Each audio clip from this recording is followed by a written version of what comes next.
if you're a new commercial real estate professional or you're looking to get into commercial real estate, what are 10 tips for you on how to enter into the business? Well, tip number one is make sure you have your professional social media up to snuff. And I would say that if you have a personal Facebook or more probably Instagram, TikTok, that you've had for a long time in your high school days or college days, I highly suggest that you just create one for your profession. So if your name is Alex, do, Alex CRE Instagram as opposed to your personal. And that way you can segregate a little bit more on your branding and images from personal to professional. But when you do set up those professional accounts, I think that, and LinkedIn is probably the most important one. I'd say LinkedIn, even YouTube, make sure that you have a nice headshot and have that headshot consistent across all accounts so that when people look you up, they recognize it right away. And the headshot doesn't have to be professionally taken, meaning that you don't have to hire a photographer, especially today. Just make sure it looks professional. You can take it with an iPhone, or I use a Samsung, and then you can maybe dress it up in Canva or some other tools to make it look a little bit more professional. And I can't stress this enough, but the descriptions and the bios have to be really built out. Every person that is going to be hiring and considering you before you show up for the interview, the research that they do or I do before I interview someone is I do Google their name, I look up their social media, see what they've been posting, see what kind of stuff they've been talking about, and look at, what that social media says about them. So I'm looking at their descriptions and then bios and everything. And it's super important because look, I mean, when you show up for an interview or when someone shows up that wants a job and they interview with you, they're going to tell you whatever you want to hear. And I know that. But I think that if you look at, a year of history of their social media and across all channels, I think that gives you a little bit more authentic idea of who this person might be professionally. Another thing would be in your email address. I think that a lot of times if you started your first email like at age 12 or 15, you might have some funny email address like Luke Skywalker, 1990 AOL.com or something. I would suggest setting up a new email address that's a little bit more professional. So it might be alex.m.chen@gmail.com. Something like that where it's dedicated, it's your name and there's no ties to any movies or video games or anything like that. I would also say that not only in your bio to list out, things, specifically list out, what you want to accomplish, like what are your goals. The more specific, the better, actually. Like I'll give you an example, actually, that I think someone applied for a property management job, and in their social media, they said that they wanted a marketing manager job. I'm like, well, yeah, this is property management. Obviously, you want to do marketing. So if I hired you as property management, there might be a good chance that you say, hey, this isn't for me. I wanted to do marketing all along. So just have that pretty consistent. But you also want to build out your work history, your educational history, and then just really show your journey and be able to tell a story of how you got to where you ended up.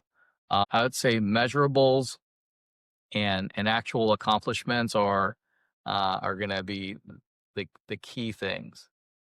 Tip number 2 is your resume. For your resume, there are some best practices, and you can use Google and you can use ChatGPT to look them up. But I'll talk a little bit more about the art side and about the nuance side. And I think that and also from a workflow side. So as someone that's looking to hire, you might end up reviewing 100 or a couple hundred resumes in a 2-week span. And when you do so, you kind of notice, hey, there's some that really stand out, and you want your resume to be one of those that really stand out. And how does that work? A couple of things. Number one is that I think if you have nice formatting, that's a great start, meaning that if it's just thrown in there like, with the least amount of effort and there's no things that you can do to improve the readability, like the bullet points and making, different font sizes and even the font itself or the centering or full justification or the spacing of the paragraphs, or using headers, or using lines to divide sections. Like if there's none of that, then I think that usually, doesn't stand out. So I think you want to make sure that the formatting is good. But also, when you're talking about what you did, I see this all the time.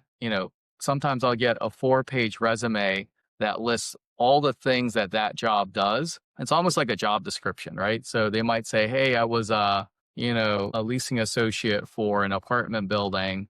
And what I did was show apartments, took applications, and yada, yada. They list all the things that is part of the job description. Well, if you said that you're a leasing associate for an apartment building, I mean, I know what that is. I know what that means. So I think that you don't have to, restate your job description.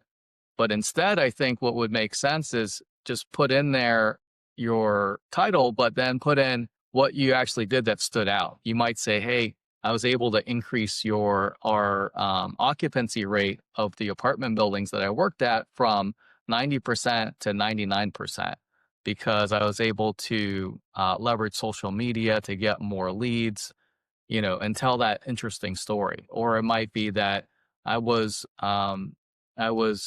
I won Sales or Leasing Person of the Year award in 2024 for signing 50 leases, and I was able to do that because I proactively went out to Facebook groups of people that wanted to move to South Florida, and I engaged them that way. I don't know, like something really interesting. So I think accomplishments and achievements go to the front of the line. And again, in your resume, state your goal. So if you're looking to get into retail leasing or acquisitions analyst or property management or accounting, say that, hey, my goal I really want to get into commercial real estate, specifically in retail leasing, because I think that the more precise that it is, it shows that the person reading it, like, hey, this person really knows what they want. And I think that really separates the good resumes from the ones that kind of blend in. And within that resume, that really tells a story. I think that you can maybe use ChatGPT to fine tune it, but it's all in the prompt, and you want to make sure that your resume. And prompting is a whole nother video I'm going to be able to do later, not this one, but you want to prompt it to make sure that it's reading as if they were someone looking to hire for a commercial real estate position, and to really focus on the achievements that demonstrate that you're an A player and it really tells a story. Tip number 3 is you can practice interview now, especially with ChatGPT or any other AI that has the voice dialogue function. I think Gemini does as well. And I would say that maybe you can use a prompt, something like this. You can start your ChatGPT. And by the way, I highly recommend spending the $20 per month to get the pro version. $20 a month is nothing, and 2 hours of going out on the weekend, right? So invest in yourself and get the ChatGPT Pro version. Your prompt should be something like, I'm trying to get into the commercial real estate industry. You are a hiring executive for commercial real estate. I would like to practice interviewing 10 questions at a time. And then after I'm done practicing with you, I'd like to review with you how I could have done better. And then just repeat that process over and over again. And I would say if you, in prompting, it's all in the prompt. So that prompt, I said it very simply, but it should be about 300 words. And I think that if you did that exercise for about an hour a week, every week, that's going to give you a lot of practice. And it's going to make you feel that much more comfortable when you're doing it for real. But also you're going to find that it's going to ask you questions that you probably didn't think that you would have been asked. And then at that point, you'll be really prepared for it and do a great job on that interview. Tip number 4 is to go to an ICSC event or other commercial real estate event. And when I say event, I mean like a networking event, and bring business cards. Get some that are personal to you, meaning that it can have just your email address. Even though you're not with a company, it has your name, your email address, and your contact information. And also have a digital business card. I think that's very popular these days. Have something that you can send them your contact information very easily. And then take notes on who you met at those networking events and what they do. So ideally, like if you were to go to an ICSC, like the Florida event that I mentioned earlier, there's about, I think, 3,000 to 5,000 people that attend. you're going to end up being able to meet 200 different people. And out of those 200 people that you meet, you're going to want to take notes and make sure that you understand what they do, where they are, and be able to follow up later. So these networking events help you meet the actual person and build that relationship so that you can call them later and either ask if they're hiring or just assume that they're hiring. Like one of the things I didn't mention before was, even though I was reaching out to 41 companies in South Florida that did commercial real estate, I didn't even look to see if they were hiring or not. I just said, look, I'm going to apply because if I show them that I can add value, why would they not hire me? Right. And I think that that's kind of the approach that you're having here at the networking events. You're getting connections, you're getting contacts, and you're going to call them in just to, especially if you like the company, try to get hired by them. And if they don't hire you, you ask for the referral and say, hey, if you're not hiring, who do you know that is hiring, or who else can I speak with? So I think that's your strategy for those networking events. You got to make the most out of it. It's not just showing up. It's not just showing up and talking and having drinks. And also, if you do attend, you don't want to talk to one person for like an hour or something like that. You're there to try to meet as many people as possible, especially if you're new. And then you can have the more meaningful conversations later after the event, either, invite them for coffee, meet them for brunch or something, or even go there to shadow or just jump on a phone or a Zoom conversation. Tip number 5 is to start a CRM. So that is like a contacts database. And the reason why that's so important is because if you meet these hundreds of people or even thousands of people by going to these networking events or having these conversations or even interviewing, you need a way to organize those thoughts and notes and to be able to retrieve them later. Because, it's going to be super hard for you to remember, hey, who is the guy I spoke with or the lady I spoke with 3 months ago that, that was looking for help in office leasing or something like that, or that just sold a building in Melbourne, for example. And so I think that a CRM, and if you don't know what that is, I can do a whole nother video on that. That's going to really help you organize that. The one I use is Less Annoying CRM, and I'm going to drop the link below. I have a retail leasing commercial real estate template that I put together so that you don't have to. Affiliate link, so you can access that for the template. I think it costs about $15 a month per user. And I think it's also a worthwhile investment. There's also free CRMs that you can use. But, look, I think that whatever it is, you have to find one that you use. And the most important thing about that contact that you're logging is, other than the obvious, which is the name and the company, address, phone number, email, etc., is that you really want to put like what type of business that they're in. Because sometimes the name of the company, it's not obvious what type of business that they're in or what they exactly do. And so you want to be able to start grouping companies and contacts into what the company does and maybe then what the person does. So having a CRM that has good user-defined fields or customizable fields is super, super helpful. But also what size of the company that they are. Are they a 50 to 100 person company, a 1 to 10, less than 5, maybe a 10 to 50 person company, 100 plus person company, etc. And then are they growing? And if they are growing, what's their growth strategy? Who are their customer? What's their audience? And here's a really interesting one. Like, what's their pain point? And maybe that can be what part of your elevator pitch when you're talking to people, is to find out like what problems are they really trying to solve for themselves, and then what problems are they offering to solve to their customers as their business, right? Because the best way to get hired is that if you can solve, a big problem that they're having. And so I think that if you log in all of those pain points that they're experiencing or their customers are experiencing, you're going to really learn a lot. And then after hearing all the different ways that people are frustrated, maybe a couple hundred times, you might like massage your resume or your pitch and say, hey, look, based on my skill set and the pain points that the industry has, I think I can add some value here. So let me pitch that instead. For example, like I think for retail leasing, one of the biggest pain points, at least for me, is that I think that very few retail leasing people really know how to tell the story of a property. I think a lot of retail leasing people, they can answer the phone, they can show space, they can create a letter of intent, but to maximize the value, you need to understand the business plan of the property, the story of the property, and how to execute that, right? And so that's a huge pain point. But the other pain points can be as simple as, you're going to hear this a lot, but oftentimes when you're calling retail leasing brokers, they're not calling you back. So it could be as simple as, hey, if you're very responsive and call people back, you're like way ahead of the game there. How real careers break out, invest in you. Tip number 6 is to actually shadow or intern with companies that you might be interested in joining. And this is a way for you to kind of try before you buy, and for them to also try before to buy, to hire you.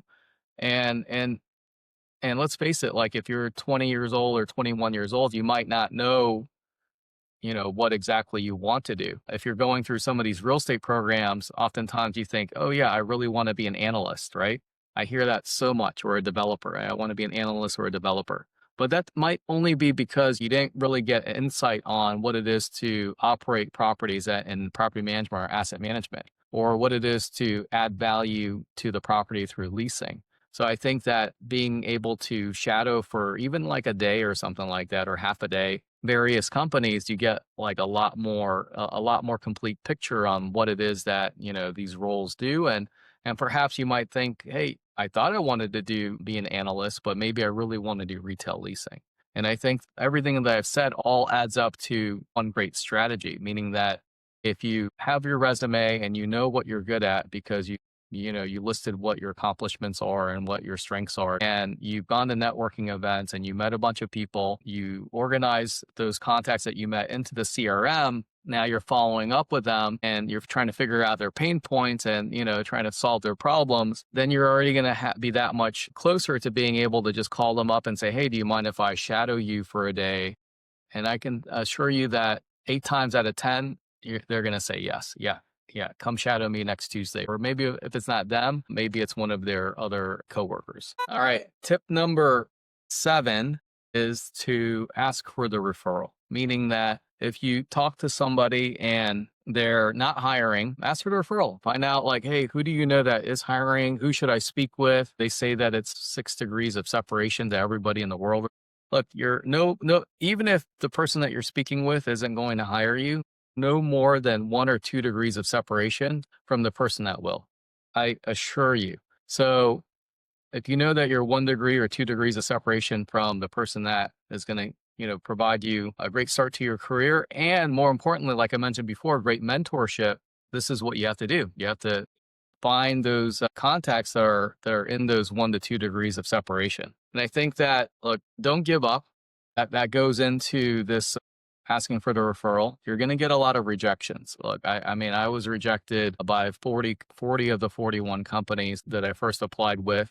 And I reached out hundreds of times and was rejected by all hundreds except for one. And it only takes one. And then when I did my residential real estate for the month, I reached out to 2,000 people. I got rejected by all of them. And look, this is a type of business that, especially if you're going to be in acquisitions and leasing and in most things, really, just be prepared to be rejected quite a bit and have a thick skin and have a positive attitude to not bring you down and just to keep pushing through, because it just takes the one deal to change your career and to make it all happen. Tip number 8 is to prep for the interview before the interview. When I say prepare, I think different people have different ideas of what it is to really prepare for the interview. Look, we prepare for the interview when we interview the person. Like I mentioned, I'm Googling them, looking at their social media accounts, trying to find out, a little bit more about them, because it's an important decision. Just as much as you're investing in this process, the people and the company that's hiring are investing even more. I think we spend tens of thousands of dollars a year on advertising on Indeed and LinkedIn, et cetera. And the amount of time that it takes for you to interview, you want to make it worth it. So prepare for the interview. And what I mean by that is you want to research the company that you're going to be speaking with and also research the person that you're going to be speaking to, as well as maybe the person that you might be reporting to. That could be 3 different people. And find out, what they've done in the last 24 months. Were they in the news? Go through their website. Super important. Make sure you go through their website. A lot of companies put a lot of time in their website, including us. We're revamping it right now, actually. And you want to make sure that you understand what their mission statement is, what their purpose, their core values. Where are they operating? Are they just a Florida company? Are they across the country? Are they just the Southeast? I get a lot of people that show up to the interview and say, hey, are you just in Miami? And I'm like, well, if you looked at our website, you'd know that I'm in Florida, Georgia, and Maryland. So those small things are super important. And it's not just like an ego thing. The action of whether or not you look at my website is not that important. But I know that, look, if I hire you as a leasing associate and you go show space to someone like a pizza restaurant, like I said before, I don't want someone that just opens the door and lets people in to go look at the space. I'm looking for a person that's going to really think strategically and intelligently about it and make sure that, number one, is that even the right use to go into the tenant mix of the shopping center that's going to maximize the value of the property and also reduce the chance that the company is going to, not make it. What is the durability of that income stream, right? And so I want people to really think so holistically about it. And you can only do that through research and through taking the time to do this stuff. So if they won't take that time to even do it for the interview, I don't think that they'll do it, on the job as a day-to-day activity when they go show space. So that's the reason why. But also find out what kind of properties that they're working with. If, you look at our website, you know that we don't have any Publix shopping centers or Whole Foods shopping centers. We're not Class A, very high-end properties. We are essential use, daily needs, blue collar, discount oriented, tried and true, not sexy type of properties. That's what we do. And then you want to look at what their capabilities are.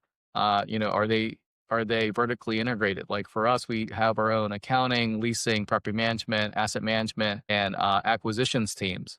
Or do they have just asset management and third party everything else? They are a third party company and they don't own properties themselves. So you want to know what type of company or what their proficiencies are and what they actually do. And then look at their org chart. Oftentimes they're going to see about us and the people that work there. Look up the CEO, the CFO, all the leaders of the company, and just what the hierarchy looks like, and get an idea of who you might be reporting to. And then come prepared with at least 5 questions, because at the end you always get asked, hey, do you have any questions for us? I think that there's a rule that says if you basically say, no, I have no questions, usually that's a bad sign. That's either you didn't research the company or you didn't like the interview, so you just want to get out of there as fast as possible and you don't want to ask any questions. So come with at least 5 questions, and look, if you didn't like the interview, you don't have to ask the questions. You can just get out.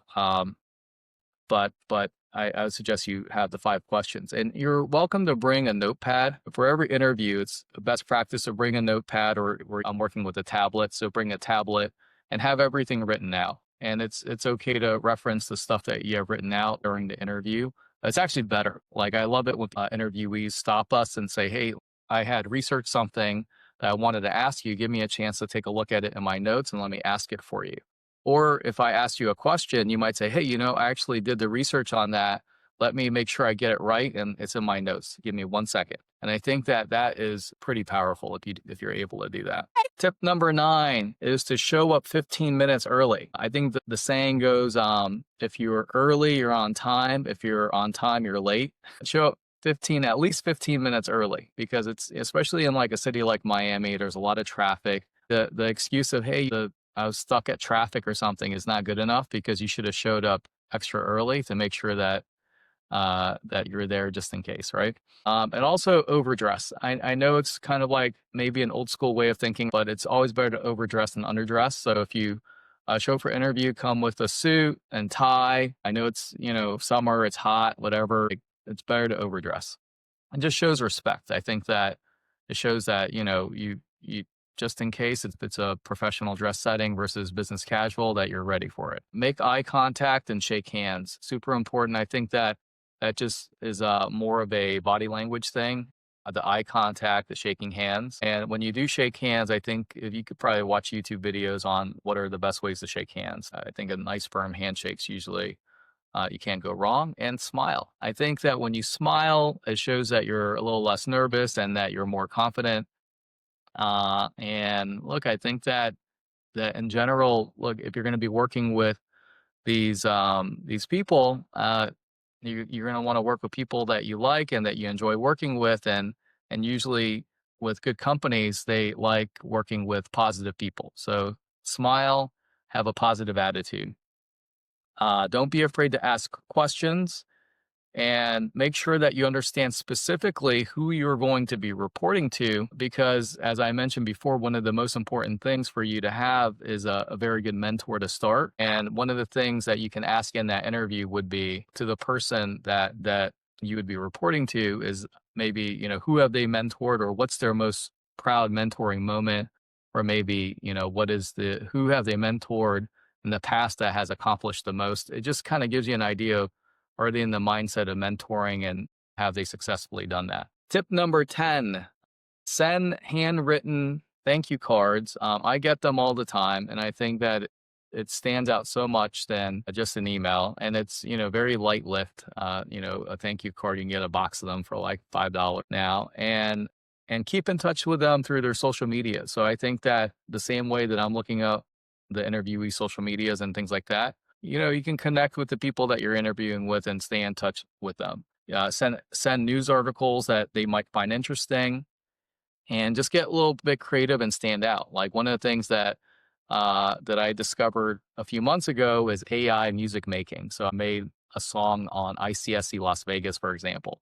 So, funny things like that, maybe make them a custom song or something like that. I think that might make you stand out as well. All right, those are my 10 tips, but I'm going to give you a couple bonus tips super quick.